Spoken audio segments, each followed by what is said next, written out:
Hermanos, vamos a comenzar la sesión de preguntas y respuestas. Ha sido unos días muy agradables. Estamos muy agradecidos y públicamente lo digo, tanto a Arturo como a Bere, su esposa que le acompaña, por el esfuerzo.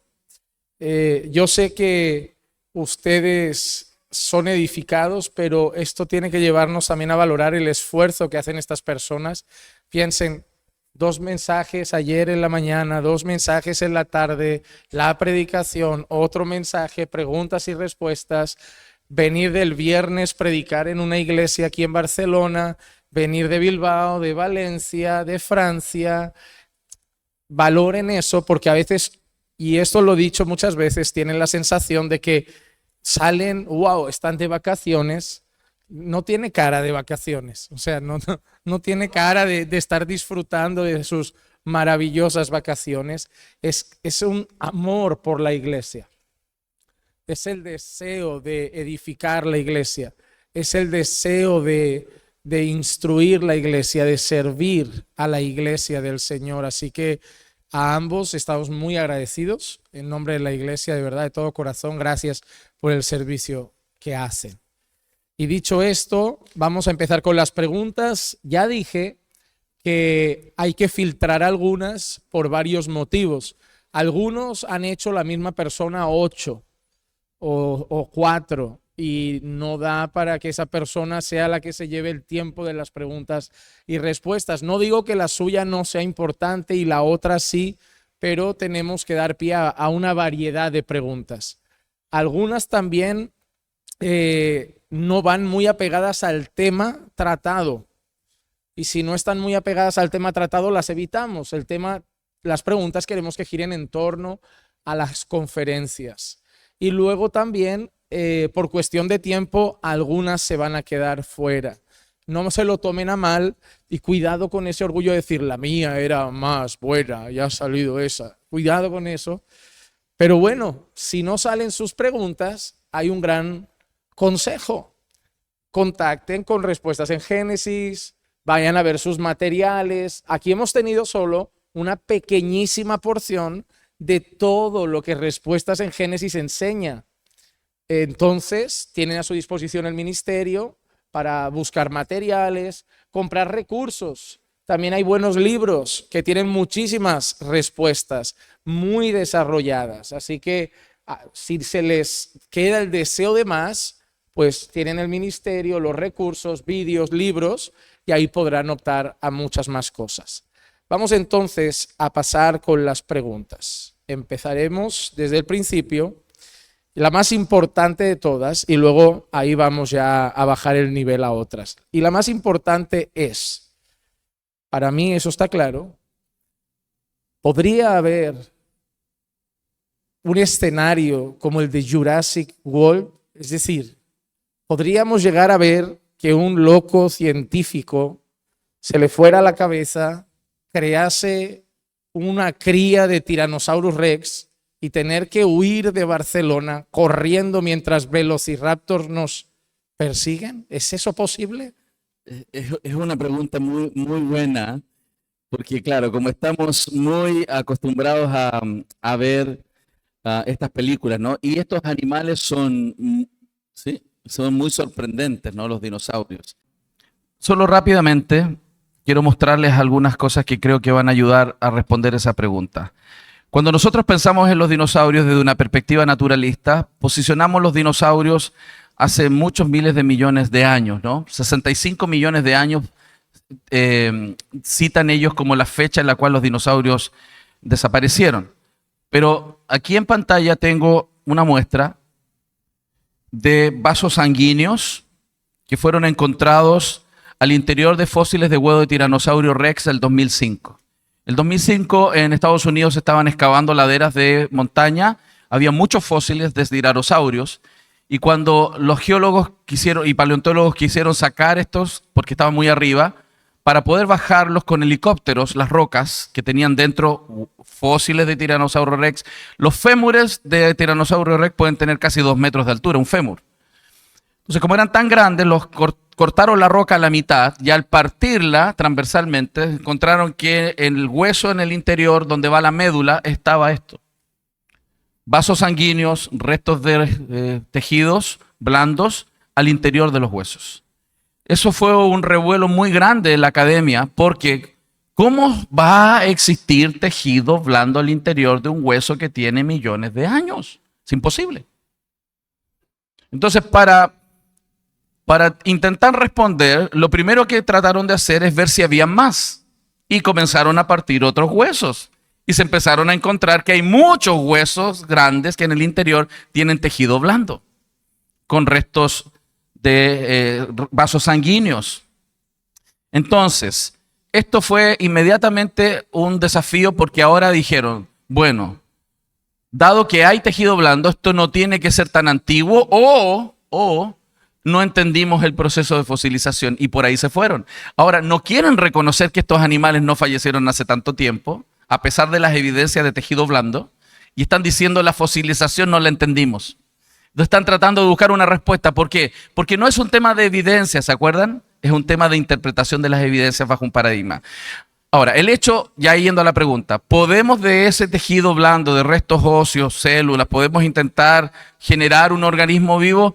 Evidentemente con la tecnología actual es posible la clonación, pero para poder clonar hoy día tiene muchísimos desafíos, a pesar de haber encontrado tejido blando, porque necesitamos células madres. Las células madres se encuentran en lugares muy específicos del organismo. En el caso de los seres humanos, según recuerdo, me contaba un biólogo amigo, están en la costilla y en una parte de la pierna. Por eso él decía, mi amigo que es cristiano, decía, por eso él cree que Dios tomó de la costilla a la mujer, porque las células madres están en las costillas. Puede ser, eso es una elucubración. Pero para clonar y generar un organismo vivo con todas las variables genéticas, necesitamos una célula madre que tiene la información genética o el plano constructivo de un organismo completo.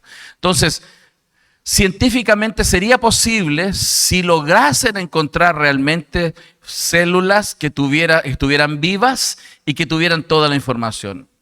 El mayor acercamiento que ha habido es este, que no sale mucho en las noticias. ¿Por qué? Porque esto justamente socava la visión de millones de años de los dinosaurios. Así que creo haber respondido. ¿Sí? Ahora tengo miedo. Ahora, que encuentre un velociraptor en la calle. Sí, pero me dijiste que eran pequeños. Sí, les voy a explicar eso como un dato. Este es por el mismo precio, hermano, por el mismo precio. 2 por 1. 2 por 1. En las películas de Jurassic Park, los velociraptors son estos dinosaurios que corren muy rápido, ¿cierto? Y que son muy, muy carnívoros, muy asesinos. Y en general en las últimas películas los velociraptors aparecen de estatura similar a un ser humano. Pero en la realidad, en el registro fósil, los velociraptors no superan el tamaño de una gallina. Pero claro, si tú haces una película con un dinosaurio de este porte, no asusta a nadie. Que te va a morder los tobillos, ¿no? Entonces lo hicieron en las películas más grandes, pero la realidad es que son pequeños. Y el promedio, escuche bien, el promedio de altura de los dinosaurios encontrados en el registro fósil hasta ahora no supera el tamaño de una oveja. El tamaño promedio no supera una oveja. Algunos ejemplares grandes, que son muy pocos, la mayoría son pequeños animales que se clasifican dentro de la taxonomía y les llaman dinosaurios, porque tiene que ver con morfología, con formas. Y esas formas de animales, sean grandes o pequeños, se clasifican como dinosaurios. Y estamos hablando de aproximadamente 80 min. ¿Se acuerdan del min?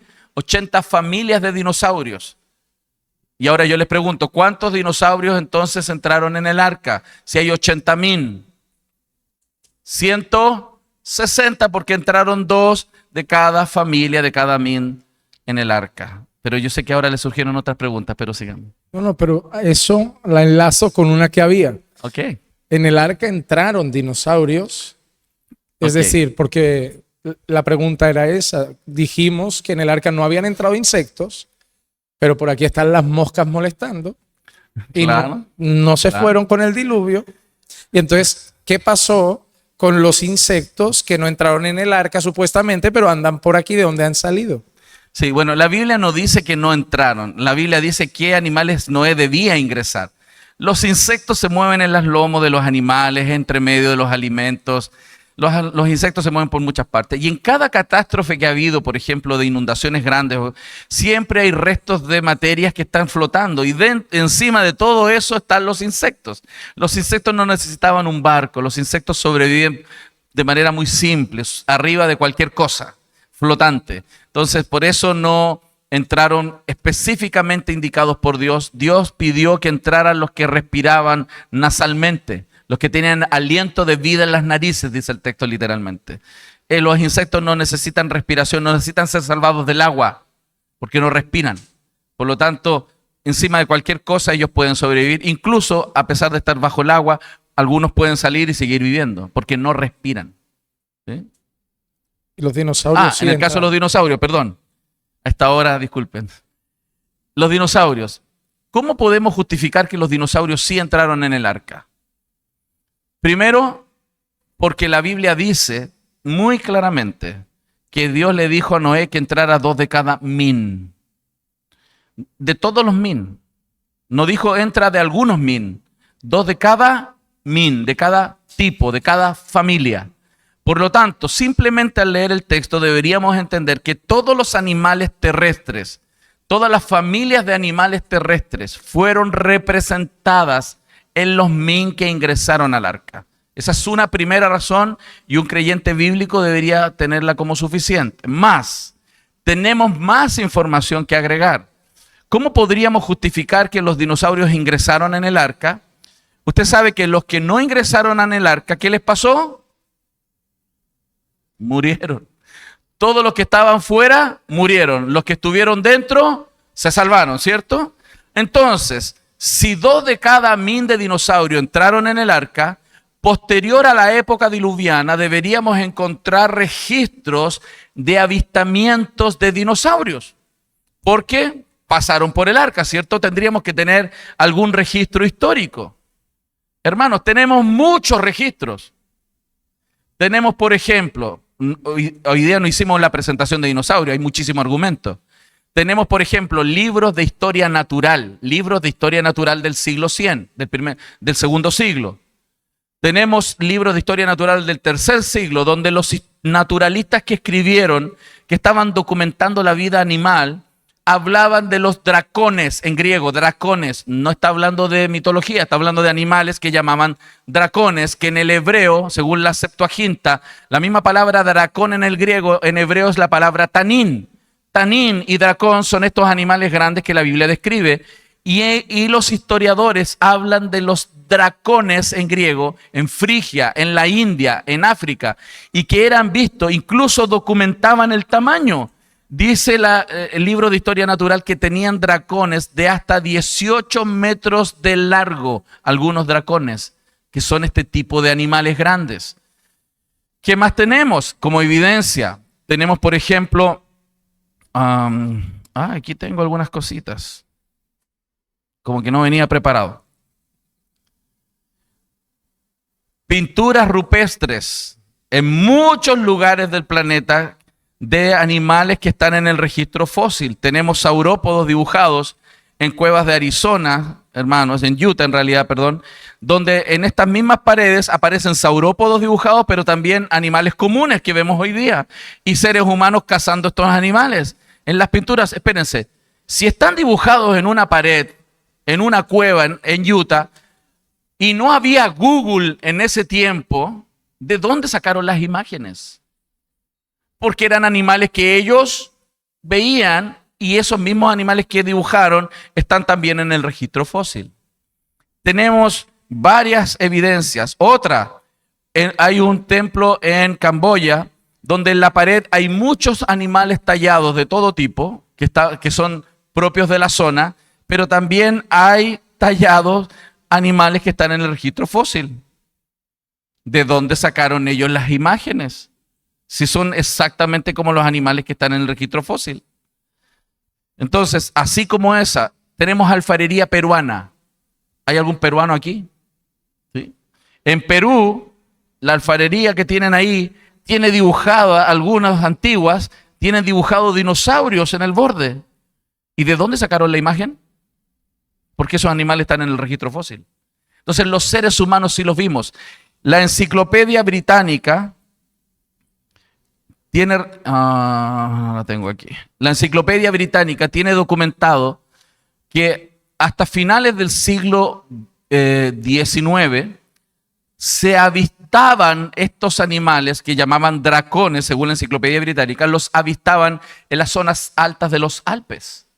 Y fueron relegados porque la población comenzó a aumentar, y fueron relegados, y dice literalmente la Enciclopedia Británica, y fueron relegados al ámbito de la mitología. Pero eran animales que los seres humanos sí veíamos. Pero ¿por qué no se habla tanto de eso? Porque el paradigma naturalista se sigue defendiendo. Nada de eso se conversa, no se muestran estas evidencias. ¿Por qué? Porque ellos dicen que esos dinosaurios no pueden haber existido en esta época, porque según ellos existieron hace millones de años. Pero las evidencias son contundentes. ¿Sí? Ok. Y para cerrar el arca, aunque es una pregunta que me llegó casi al final, pero yo creo que la respuesta va a ser muy corta. ¿Cómo pudo llegar un canguro desde Australia hasta el arca? Recuerden que antes del diluvio todo era un solo continente. No estaba dividido. La palabra en el hebreo cuando habla de tierra en Génesis 1, cuando dice Dios hizo subir la tierra y a lo seco lo llamó tierra, ¿no? Ese es un verbo hebreo en singular. Segundo dato interesante ahí en Génesis, que dice que al norte había tal cosa, al sur había tal cosa y al este había tal cosa. No tiene sentido de hablar de coordenadas, sino es solo un lugar, un continente. Porque si fueran diferentes continentes al sur y al este, ¿de qué? Era un continente. Por lo tanto, todos los animales representados según los Min vivían en un gran continente que los geólogos cristianos llaman Rodinia. Los geólogos naturalistas llaman Pangea. ¿Por qué le llaman Rodinia? No porque seamos muy especiales, sino porque quieren distinguirse del modelo secular, porque la conformación de los cratones y las placas ven un comportamiento distinto al modelaje que hicieron los naturalistas de expansión de los continentes. Los geólogos cristianos sí ven y tienen antecedentes de que hubo división del gran continente en diferentes continentes, pero la manera, la forma, la ubicación la explican de manera distinta. Por eso le llaman Rodinia. Hermanos, les invito a visitar nuestra página Respuestas en Génesis. En respuestasengenesis.org escriban Rodinia y van a encontrar artículos. Escriban dinosaurio y van a encontrar artículos. Escriban estas preguntas, las van a encontrar con mucha facilidad también ahí. No quiere decir que no voy a contestar más, pero en los artículos las van a encontrar mucho mejor explicadas de lo breve que yo voy a poder decirles aquí. Pasamos ahora a la edad de la Tierra. Nosotros sostenemos como iglesia, y sabemos que Respuestas en Génesis también, el modelo tierra joven. Nosotros creemos en una tierra joven. Pero, ¿qué hay de estas ideas de que el cosmos y la distancia a millones de años luz de una cosa y otra, eso no contradice el modelo de tierra joven, el hecho de que estemos a millones de años luz de algo? Correcto. Lo que sucede es que aquellos que piensan de esa manera, tomando la idea de que efectivamente es así, que la luz tiene una velocidad de transporte, ¿no? de avance, la velocidad de la luz. Y que por lo tanto, cuando la gente habla de distancias en términos cosmológicos, utiliza la velocidad de la luz en términos de medir distancia. Por eso dicen que no está hablando de tiempo, está hablando de distancia. Años luz es una unidad de distancia, no es una unidad de tiempo. Es la distancia recorrida por la luz durante un año, es una distancia. Entonces, ellos dicen lo siguiente: debido a que la luz se mueve a una cierta velocidad que puede recorrer cierta distancia y el cosmos tiene mucho tamaño, para que la luz hubiera llegado desde un punto hasta otro punto, deberíamos tener miles de millones de años de flujo de energía llamada luz, porque recuerden, la luz es una onda que en cierta frecuencia es energía. La luz es energía que en cierta frecuencia nosotros logramos verla, y hay un espectro más amplio, infrarrojo, infraazul, etc.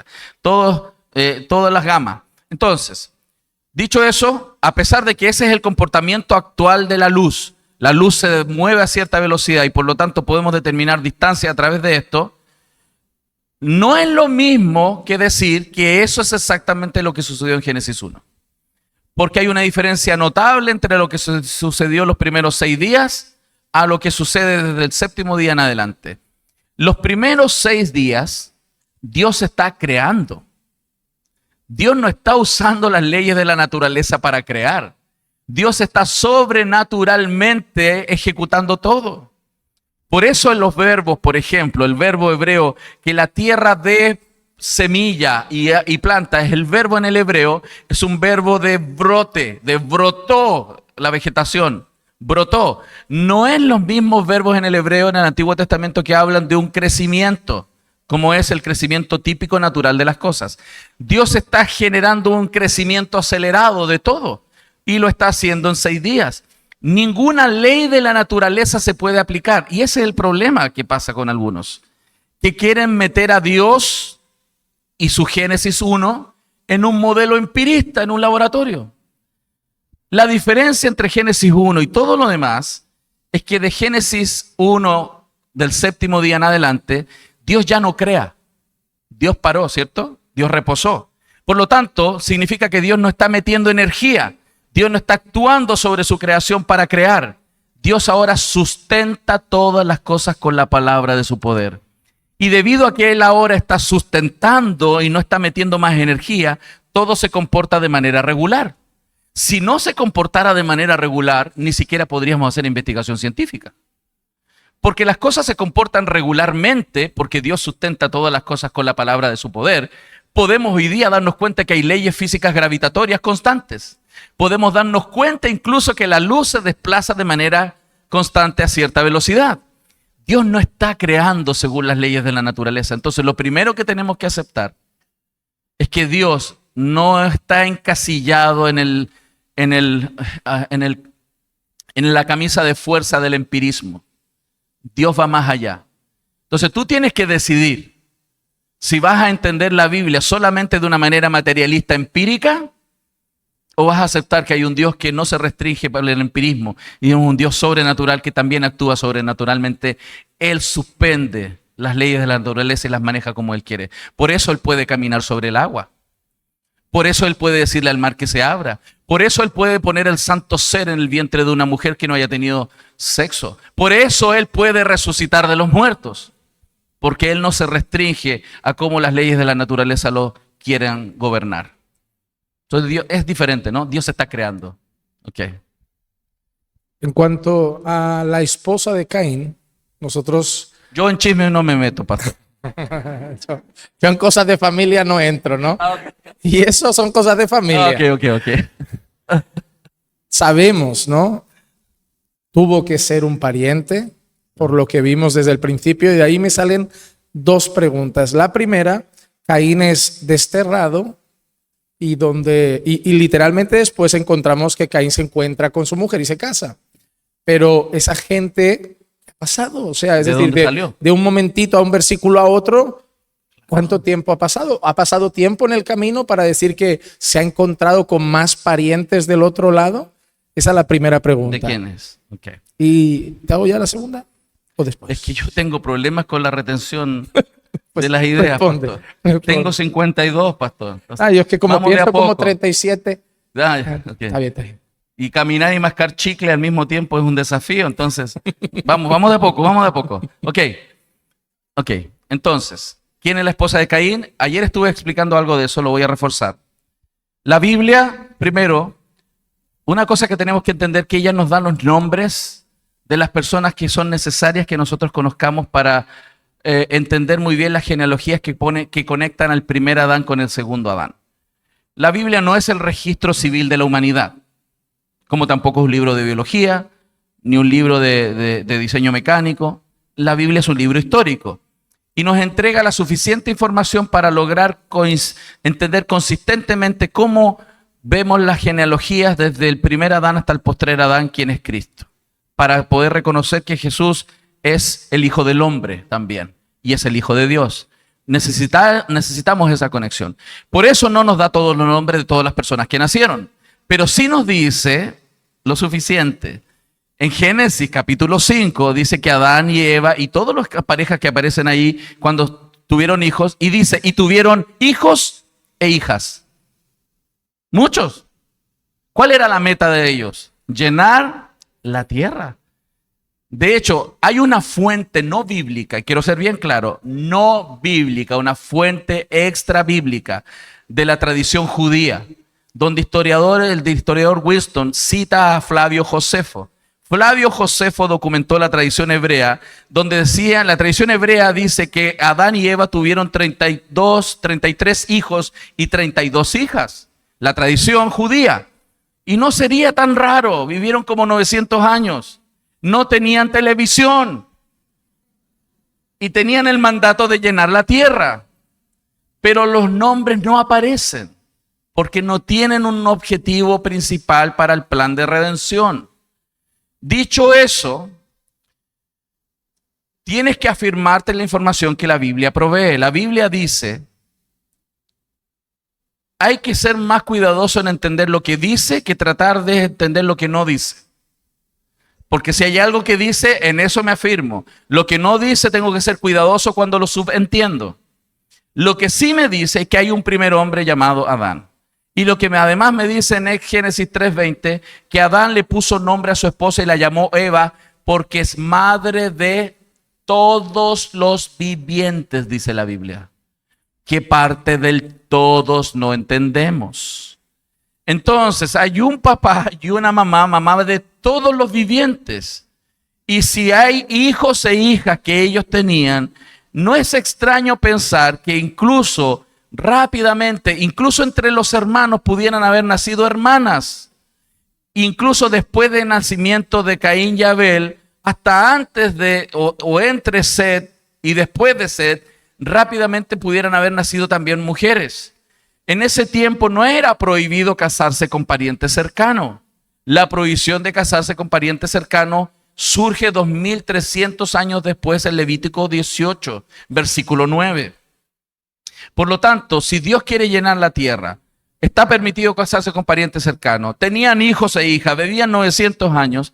Ese es el contexto para interpretar el texto en el sentido siguiente. Caín mató a Abel, Dios lo va a juzgar. Caín tiene temor, ¿cierto? ¿De qué? ¿Por qué tiene miedo? Porque lo van a matar, dijo, ¿cierto? Él tenía miedo de que lo fueran a matar. Espérense. ¿Por qué tiene miedo que lo van a matar? Porque mató a un pariente. ¿Qué iba a saber otra gente de otro lugar que había matado a su hermano? La única coherente explicación es que toda la gente entre ellos se conocía. Sabían, por eso él tenía miedo, y es por eso, porque él tenía miedo de que lo mataran los demás, Dios lo marcó para que no lo mataran. Entonces, Caín tomó su esposa de una prima o una sobrina. Prima o sobrina, mi amor me está soplando ahí. Ella debía estar exponiendo aquí. Una prima o una sobrina, porque es lo natural. ¿Cuál es el punto? Que a veces leemos ahí el texto, nos imaginamos a Caín, que está hablando con Dios, sale de la presencia del Señor, cruza el monte y al otro lado se casa. Hay periodos de tiempo largo, ellos vivían decenas de años. Eso puede haber pasado por mucho tiempo y además, durante todo ese periodo ya había más personas, familiares, seguro en ese tiempo. Por eso él tenía miedo de que otros lo mataran. Eran familiares directos porque Eva es mamá de todos los terrícolas. Si no, usted se casó con un extraterrestre. ¿Sí?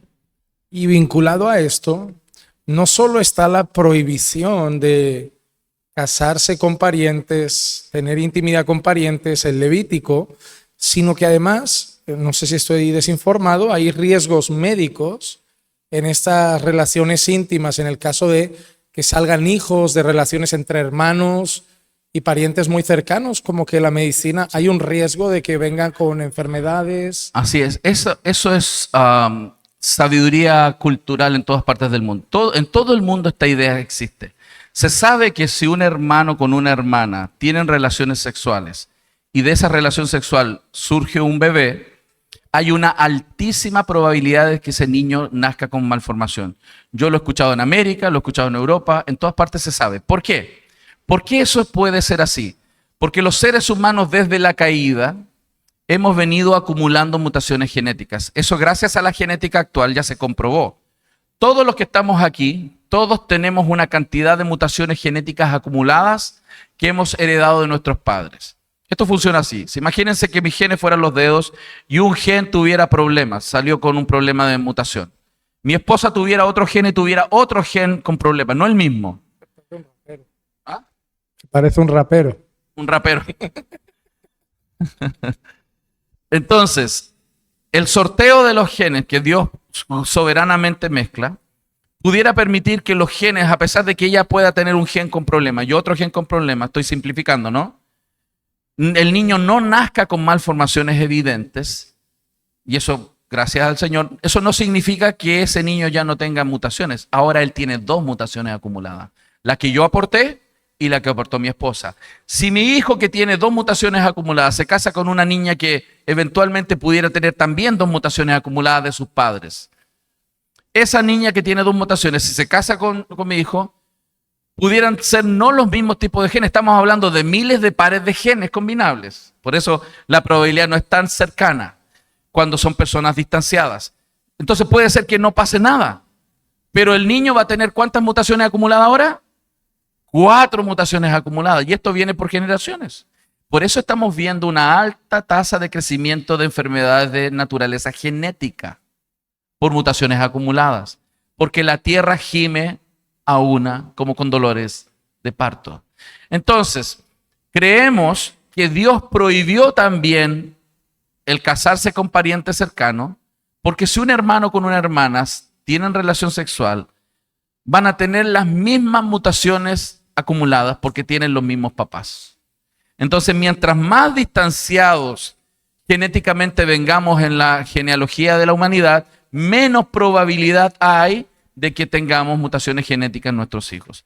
Por eso hoy día lo que está pasando, por ejemplo, en esta iglesia, aumenta la probabilidad de que no sucedan cosas como esa. Cuando está todo en un mismo grupo, está en un mismo grupo poblacional, hay mayor probabilidad de que las mutaciones genéticas aparezcan por combinaciones. Pero cuando viene alguien de Colombia que se casa con una europea, por ejemplo, es menos probable porque sus ascendientes tienen más distancia genética. Menos probable que aparezca. Esa sería la explicación. Yo concuerdo con que Dios, quien sabe leer hasta los genes, dijo también, hasta aquí nomás, no más parientes cercanos. Ya saben, peruana con ecuatoriano, boliviana con paraguayo y así sucesivamente. Pasamos a temas más grandes. En cuanto a los nefilim, los gigantes de la Biblia, literalmente eran gigantes. ¿Qué tan gigantes eran? Y después del diluvio, si se extinguieron todas las personas, aparecen algún que otro gigante por ahí también. ¿Qué dice respuestas en Génesis a la luz de la palabra de esos gigantes? ¿Qué podemos pensar? Ok. Es una pregunta muy común. Nuestro ministerio no tiene una posición, una sola posición. Dentro de nuestro propio ministerio hay algunas diferencias de opinión. Por eso hay algunos artículos, por ejemplo uno que escribió el doctor Tim Chaffee, que él responde a la batalla sobre los nefilim, así se titula el artículo. Pero una de las cosas que creo que es bueno de entradita decir, es que cuando alguien dice, aquí en la Biblia dice un gigante, yo te quiero hacer una pregunta. ¿Cuánto mide un gigante?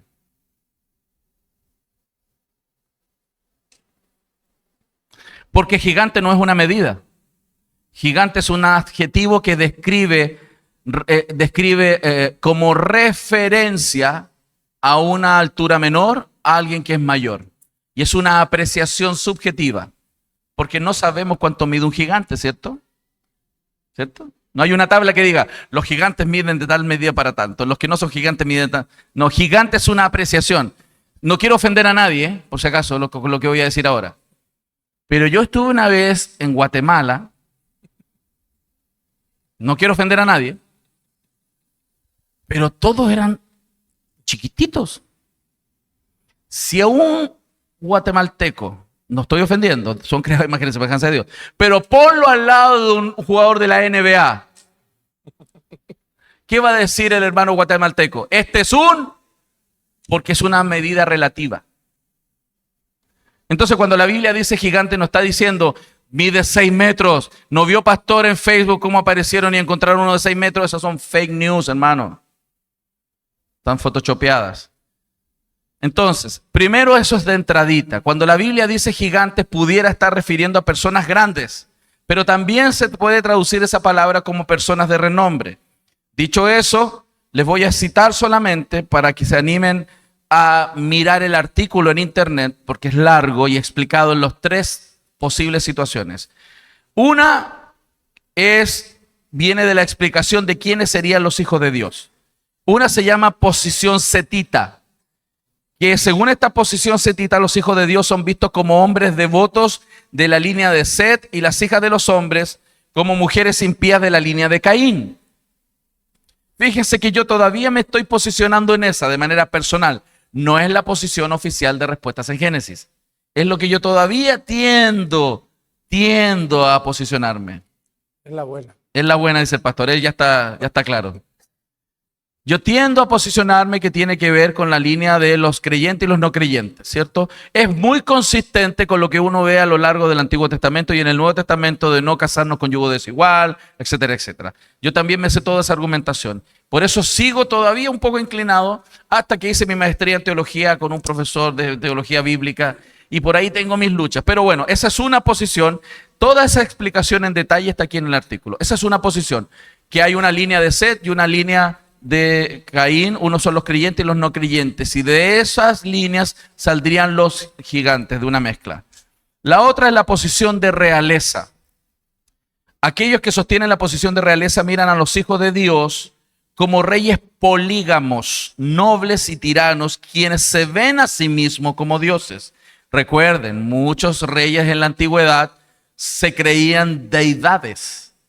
Y como ellos se creían divinidades, se trataban así como divinidades, los hijos de estos reyes que se creían dioses serían los hijos de Dios en el texto en Génesis. Es otra interpretación. Tiene sus bases, hay algunos textos, ahí hay información. Esa sería la segunda posición. Y la tercera posición, que algunos buenos hermanos que conocemos, algunos piensan así, es que se tratarían de el resultado de los ángeles caídos. Y se justifica con lo que sucede en el Nuevo Testamento, en Judas, en Pedro, y hay toda una justificación de una teología bíblica para decir que sería el resultado de una relación sexual entre ángeles caídos y mujeres aquí en la tierra. Yo todavía sigo con la primera. Sigue ahí, hermano. Esa es la buena, dice el pastor. Sigue ahí. Entonces, yo creo que es muy importante reflexionar. Dado que es compleja la interpretación ahí, creo que cada creyente tiene que hacer el trabajo de ir y buscar y reflexionar y tomar una posición. Gracias a Dios tu salvación no depende de eso. Así que es bueno buscar una respuesta. El artículo se llama La batalla sobre los Nefilim. Está en español, para que usted lo pueda leer. Yo animo a leerlo porque lo leí. En mi estudio sobre el tema lo leí por curiosidad. Es muy buen artículo. Y es así. Llegando ya a una recta final para ir intentando tocar varios aspectos y pensando en esta última ponencia, una pregunta que para mí sí es importante porque mucha gente y más en esta sociedad la puede vivir. ¿Puedo ser amigo o amiga de una persona transgénero, lesbiana, gay, una persona del colectivo LGBTQ? ¿Puedo ser amigo de esa persona? Y en caso de ser amigo, tengo que quedarme callado, no le digo nada de su orientación, no le digo nada que está mal por no ofender. Y había una tercera, y esto me preocupa, la concepción que se puede tener. Si tengo conocidos de ese entorno, ¿me pueden contaminar? Ok. Sí. ¿Se acuerdan cuando hablamos de la teodicea? Que uno debe también analizar bien la pregunta y encontrar posibles presuposiciones erróneas en la pregunta. Cuando una persona pregunta, ¿puedo ser amigo? Es muy similar a la pregunta del joven rico a Jesús. Maestro bueno. Esa persona que pregunta si puedo ser amigo ya tiene una definición de qué significa ser amigo. Por eso, antes de responder, yo le voy a hacer una pregunta. Para ti, ¿qué significa ser amigo?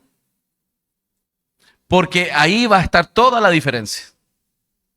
Porque si yo entiendo amigo en términos seculares, amigo es aquel que te aguanta todo, que te acepta todo, que nunca te dice nada, que la persona que incluso va a estar tomando contigo, fumando contigo, haciendo relaciones sexuales desordenadas contigo, porque está en la misma contigo y ese es tu amigo, en términos humanos. Entonces, si mi definición de amigo es una concepción secular, yo te voy a decir, no puedes ser amigo. Pero si tu concepción de amistad es la bíblica, donde fiel son las heridas de aquel amigo que me exhorta y me confronta y que me confronta en mi pecado, y ese es un amigo fiel, sí, puede ser amigo. Entonces, una cosa es definir bien lo que es amigo. El amigo es aquel que te va a advertir que el camino que llevas te lleva a la destrucción. Un buen amigo es aquel que te va a decir no sigas de esa manera porque te estás dañando, estás condenado, vas al infierno, arrepiéntete de tu pecado. Esa persona es un buen amigo. Entonces, en ese sentido sí podemos ser amigos. El segundo punto estaba relacionado con, pastor, si yo tengo problemas de retención. Los 52 años, ¿no? A los 52 y el colesterol. Sí, es el caso de que si puedo tener esa amistad, tengo que hacerle saber que está mal o me tengo que quedar callado. Creo que lo que dije estaría respondiendo eso también. Sí. Un buen amigo en términos bíblicos va a ser aquel que le advierte que el camino de destrucción que lleva. Es como si tú veas a una persona caminando con un antifaz que no le permite ver hacia un precipicio. ¿Qué vas a hacer? Si tú ves a tu hijo arriba de un juego, un refalín, y está en la punta del juego, y el niño se está dando vuelta y tú te estás dando cuenta que se va a caer, ¿qué haces? ¿Cuál es tu reacción? Gritas y te lanzas detrás para salvarlo, ¿no? Eso hace a alguien que ama. Se preocupa por la vida de una persona. A ese nivel. Entonces, yo le diría, ahora, la forma sabia es mostrándole primero amor, que yo le demuestro que realmente me importa su vida. No solamente decirle lo que está mal, me importa su vida completa, me intereso, le busco, le llamo, si tiene una necesidad, intento suplirla. Le muestro amor, pero al mismo tiempo la verdad. Cristo es perfecto en eso, nosotros no, tenemos que aprender de Él. La Biblia en Juan capítulo 1 dice que Él era lleno de gracia y de verdad. Cuando nos cargamos solo a la gracia, corrompemos a la gente. Cuando solo decimos verdad sin gracia, es una carga tan dura que le ponemos a la gente. El balance correcto es gracia y verdad. ¿Y la tercera? ¿Nos podemos contaminar con ese tipo de relaciones y amistades? La Biblia advierte que hay una alta probabilidad de que las malas juntas corrompan las buenas costumbres. De hecho, de manera muy gráfica en el Antiguo Testamento, cuando los sacerdotes tenían que hacer sepelios, había todo un rito respecto de tocar o no el cuerpo muerto. Y es impresionante que era más fácil corromperse. O sea, si yo tocaba un cuerpo muerto y esa persona, yo quedaba contaminado, y si yo tocaba a otro, quedaba contaminado también. O sea, mostraba la facilidad de la contaminación. Pero si yo me limpiaba de haberme contaminado y yo tocaba a otra persona, yo no lo lograba limpiar. Eso muestra de manera muy gráfica que era más fácil contaminarse que limpiarse. Entonces no seamos ingenuos. Es más fácil si yo estoy en ese mundo sin tener las cosas muy claras y una iglesia, aquí en un lugar donde estar rindiendo cuentas, donde confesar mis pecados, donde estoy también trabajando en mi propio corazón, que yo termine siendo contaminado por el ambiente y no yo ser influencia del ambiente. Aprovecho también para sumar solo algo. Imagínense que yo tengo un problema con mi mujer. Yo voy a correr a buscar un amigo. Pero ¿y si mi amigo es mundano? ¿Qué consejo me dará? Ya no hablo LGBT, hablo de un amigo mundano. Me va a decir, déjala, todavía eres joven, búscate a otra, no tienes que aguantarla. ¿Qué consejo me dará? ¿Qué pasa si llego a mi amigo en una crisis de fe? Estoy mal, dudo de mi fe y me voy a un mundano que no cree y le presento mi crisis de fe. ¿Qué pasa si he caído en pecado y me siento mal y corro a mi amigo mundano y le digo, mira, esta noche vi pornografía, me siento fatal porque estoy casado? Puede ser que mi amigo me diga, bueno, no has sido infiel tampoco. Te va a preguntar cuál página viste para verla él. Exacto. ¿Qué quiero decir con eso? Para mí lo más importante es lo que dijo Arturo al principio. ¿Cómo definen amistad? ¿Qué quieren en un amigo? Si es copa, fiesta y baile, pues cualquiera vale. Pero si quieren consejo, ayuda, apoyo en su caminar con Cristo, me parece que la amistad ya empieza a quedarse reducida a un grupo de personas, ¿no? Que nadie va a elegir tus amigos, los tienes que elegir tú, pero todo parte de esa primera pregunta. ¿Qué es para ti la amistad y qué esperas de un amigo? Y en base a esa respuesta que tú tengas, vas a elegir unos u otros, pero todo depende de qué es para ti la amistad y qué buscas en un amigo. ¿Por qué? Porque dependiendo de eso, los amigos del mundo nunca te hieren. Tus padres siempre son los malos. Tu mujer siempre tiene la culpa. Los amigos de la iglesia a veces te llaman a arrepentirte, a pedir tu perdón. No sientan tan bien, pero santifican. Depende de qué busques en la amistad. Quiero agregar a un riesgo potencial que hay en este momento con la inteligencia artificial.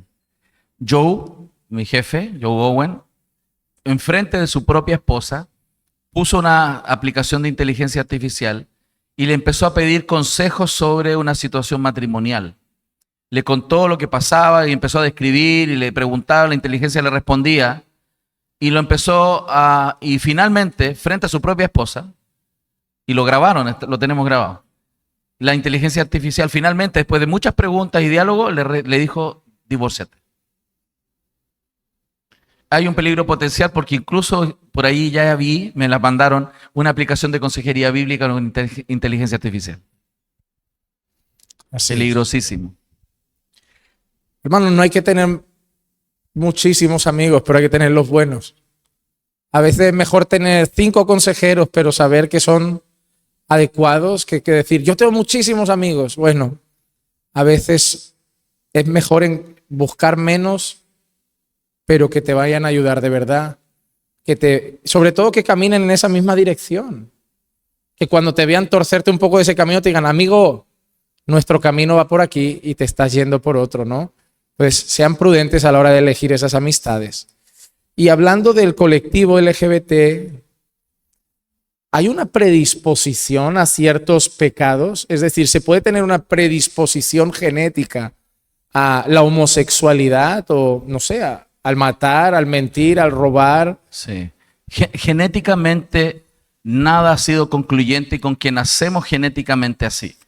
Sin embargo, la plasticidad del cerebro, las redes de preferencia se generan cuando nosotros practicamos algo. Por ejemplo, un drogadicto puede pasar incluso en un niño que ha sido tratado con, por ejemplo, fármacos que generan codependencia, como por ejemplo el famoso Ritalin, que después se prohibió en Sudamérica.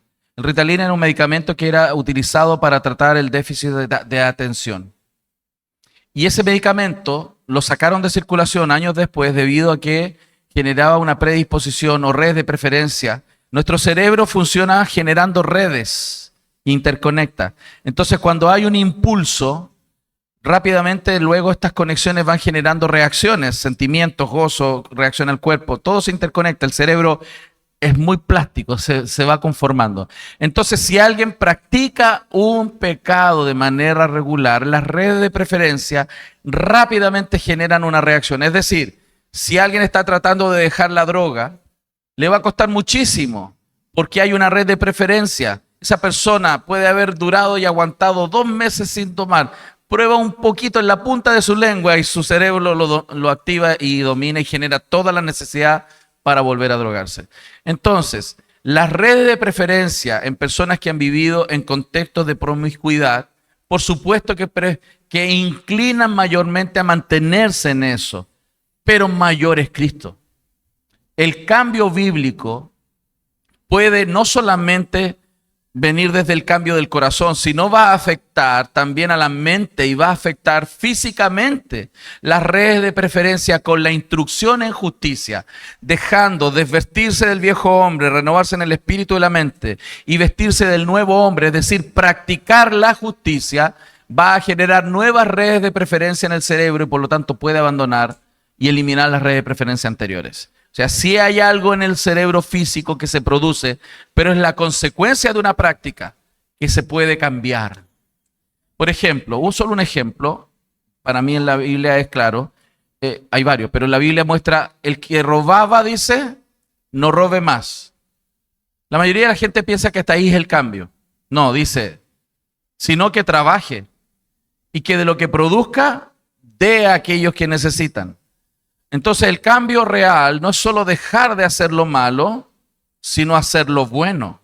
Entonces cuando una persona está abandonando una práctica profunda pecaminosa, no solamente tiene que ser convencido y dejarla, sino que hay que instruirlo en las prácticas piadosas que lo llevan a una vida piadosa.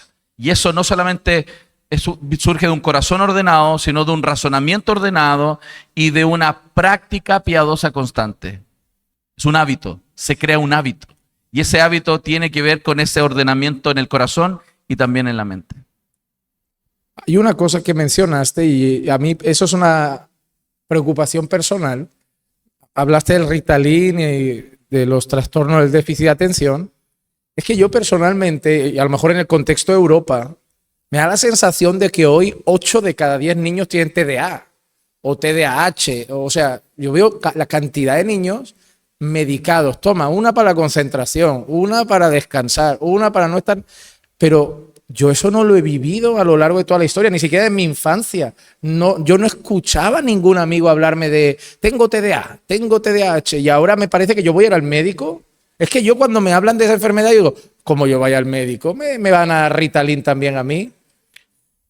¿Qué está pasando? Sí. Recuerden, ¿cómo nosotros interpretamos la realidad?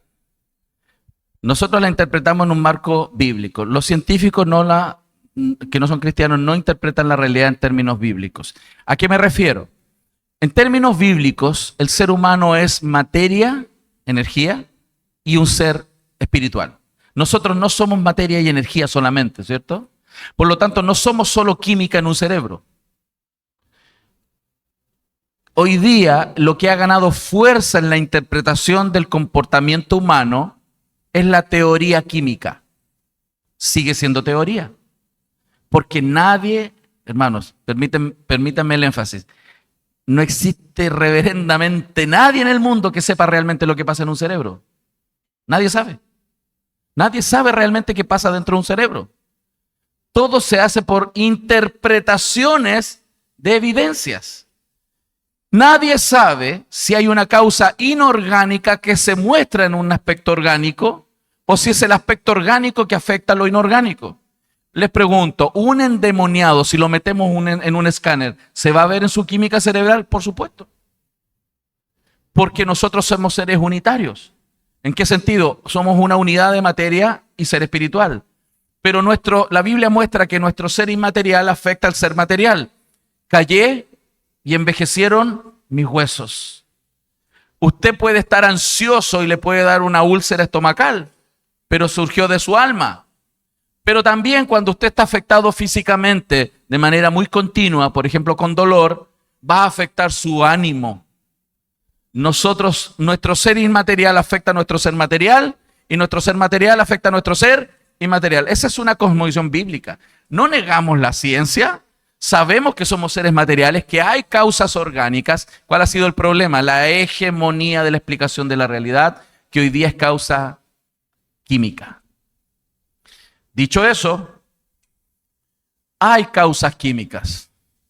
Mi papá, por ejemplo, un día me llama la policía, él vivía solo en esa época. Me llama la policía porque mi papá andaba en la calle hablando alucinaciones, cosas muy raras, andaba loco, perdido, desorientado. Cuando lo encontré me decía, Mira los elefantes volando. Me hablaba de que había detrás de él personas hablando. Veía gatos caminando que no estaban ahí, yo estaba con él. Estaba alucinando. El pentecostal que llevo por dentro me decía, está endemoniado. Lo llevé al médico de urgencia. Le hicieron exámenes, hipocalemia. Generaba alucinaciones por una falta de potasio en el cuerpo. Le inyectaron frente a mí potasio en la sangre por goteo en 5 minutos. Quedó normal. O sea, sí hay causas químicas, sí hay causas orgánicas. El problema es que hoy día todo comportamiento lo ponen ahí. Justifican pecado con causas químicas. Y si hay algo que yo sé de mi Dios, es que Dios no va a mandar a nadie al infierno por estar enfermo. Dios juzga el pecado. Entonces, dicho eso, es necesario que con mucha compasión y humildad trabajemos en tratar de distinguir las causas. Cuando existen causas orgánicas, reales, detectables, consolidadas, aún así, el ser espiritual que es esa persona puede afectar positivamente su orgánica. Podemos instruirlo en justicia, podemos ayudarle a ser responsable de su comportamiento, de lo que dice, lo que hace. El problema que está pasando es que la causa química está siendo justificación para comportamientos que Dios cataloga como pecado. Los papás ya no disciplinan a sus hijos porque el niño tiene problemas químicos en el cerebro. No lo instruyen en justicia y descansan ahora entonces en que el niño está enfermo. Pero vuelvo a repetir, Dios no va a juzgar a nadie por estar enfermo. Los juzga porque son seres morales. Entonces necesitamos mirar bíblicamente. Nos podemos apoyar en buenos médicos, buenos neurólogos, que tengan una comprensión bíblica también del ser humano. Porque lamentablemente en la academia solamente se instruye en una perspectiva, sin esta integralidad del ser humano. Yo conozco creyentes, cristianos, buenos médicos y buenos, incluso psiquiatras que tienen una perspectiva bíblica. Entonces, por supuesto que van a mirar diferente. Ahí está el problema. Si yo no entiendo bien qué es el ser humano y cuál es su problema, no puedo tener un buen diagnóstico. Y si no tengo un buen diagnóstico, no tengo un buen tratamiento.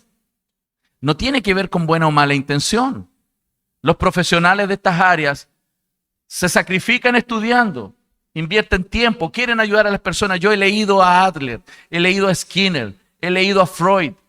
En particular recuerdo unas frases de Skinner, cómo él se metió en esto porque él quiere ayudar a los seres humanos. No tiene que ver con buena intención o mala intención, tiene que ver con la insuficiencia de una perspectiva naturalista de la realidad.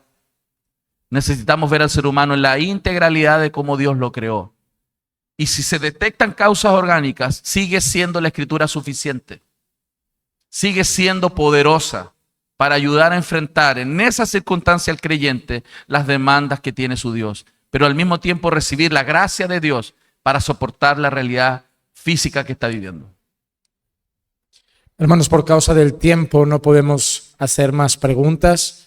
Nuevamente agradecemos a Arturo por su dedicación y también damos gracias a Dios por la sabiduría que le da en todas las respuestas que brinda y también por la capacidad que le da de formarse y equiparse para esto. Yo siempre digo que la iglesia, gracias a Dios, es como un poco la medicina, ¿no? Todo el mundo estudia medicina general, que es la escritura, pero luego dentro de nuestro cuerpo, del cuerpo de Cristo, hay especialistas, ¿no? Está el apologeta, está aquel que es especialista en misiones, aquel que es especialista en discipulados, aquel que es especialista en ministerio pastoral, y es bueno, ¿no? El consejero, y es bueno, y yo es una cosa que animo a la iglesia, encuentra dentro de todo lo que tenemos que aprender, que es la escritura, quizá en qué área dices, en esto me voy a especializar mucho más para ser útil en esta área del Señor. Es decir, oye, quizá no sé tanto de profecías o no sé tanto de las cartas paulinas, pero de Génesis he estudiado, he leído, he profundizado y cuánto necesitamos una visión profunda y sólida de Génesis. Qué bueno, ¿no? Hermanos, a lo mejor mañana el Señor a ustedes también los inclina a alguna área en la que puedan formarse y ser muy útiles en la iglesia, quizá formarse en trabajar con los niños, formarse en consejería bíblica, formarse en otros ministerios, en evangelismo, decir, mira, yo quiero estar bien equipado y enseñar a otros y equipar a otros para la misión, para la gran comisión.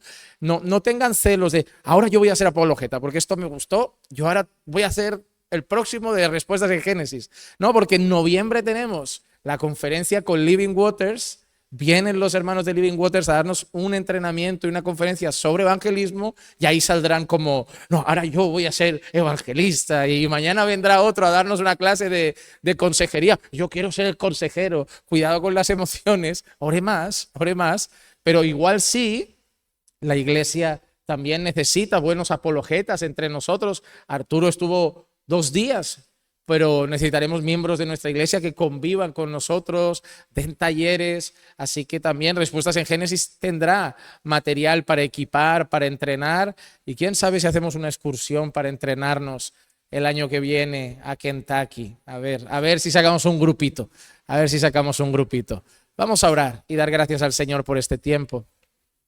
Señor, te damos muchas gracias por estos 2 días tan maravillosos.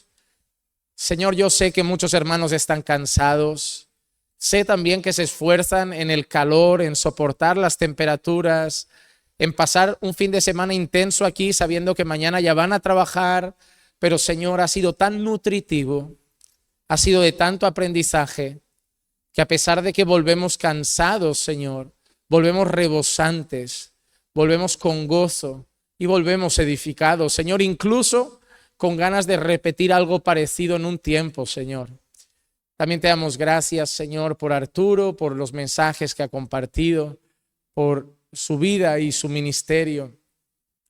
Te pido que sigas sosteniendo su matrimonio, su familia, que lo sigas ayudando, no solo a él como expositor, sino a los dos como marido y mujer, como padres, como consejeros, que puedan seguir siendo útiles en tus manos, que puedan seguir siendo de bendición para el cuerpo de Cristo y que podamos seguir viéndoles vivir para tu gloria. Y a nosotros también, ayúdanos a que nuestra vida te glorifique cada día más y equípanos como iglesia para cada día, Señor, unos a otros, ayudarnos, edificarnos y juntos ser un cuerpo entrenado para ser luz, sal y llevar adelante la gran comisión que nos has entregado. Gracias por todo esto, en el nombre de Jesús. Amén.